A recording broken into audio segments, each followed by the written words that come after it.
விழிக்கும் வேளையில் சூரியன் மெதுவாக வானத்தில் மெல்ல எழுந்தது. மரத்தில் தொங்கியபடி தூங்கிக் கொண்டிருந்த குரங்கு மாமா நீண்ட சுவாசம் எடுத்தார். ஆஹா, ஒரு புது நாளா என்று கைகளை விரித்து பச்சை இலைகளுக்கு நடுவே விழித்துக் கொண்டார். பல்லு துலக்கும் பரிசுத்தம். அவர் மரத்தடி ஊஞ்சலில் அமர்ந்து ஒரு நீளமான மரக்குச்சியால் பல்லைத் துலக்க ஆரம்பித்தார். அங்கு வந்த ஒரு கிளி, மாமா பல்லை ஒழுங்கா துலக்கணும் தெரியுமா என்றது போலத் தலை அசைத்தது. குரங்கு மாமா சிரித்து தண்ணீரில் முகம் கழுவினார். சுத்தம் செய்யும் சுறுசுறுப்பு. பிறகு குடிலை சுத்தம் செய்ய துடைப்பம் எடுத்தார். தூசி பறக்க, இலைகள் ஓட, நம்ம வீட்டுக்கு சுத்தம்தான் முதலாவது வேலை என்றார் அவர். பொருட்களை ஒழுங்குபடுத்தினார். காலை சிற்றுண்டிக்கு கலகலப்பு. வாழைப்பழம், மாம்பழம், பலாப்பழம், ஓல், ராய், பைந்தரேடி, இவையெல்லாம் என் குட்டி மழலைங்களுக்கு என்றார் குரங்கு மாமா.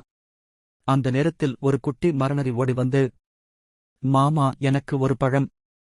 பகிர்தல்தான் நல்ல விஷயம் எனச் சொன்னார் அவர். பழம் கொடுத்தார். பாட்டு, நடனம், பொழுதுபோக்கு. பழம் சாப்பிட்டதும் குரங்கு மாமா தன் தாளத்தில் பாட்டு பாட ஆரம்பித்தார். சோம்பல் இல்லை, சுறுசுறுப்புடன்.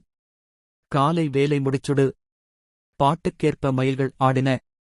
யானை தம்பி தாளம் கொடுத்தான். நரி தங்கச்சி கை தட்டிக் குதித்தாள்.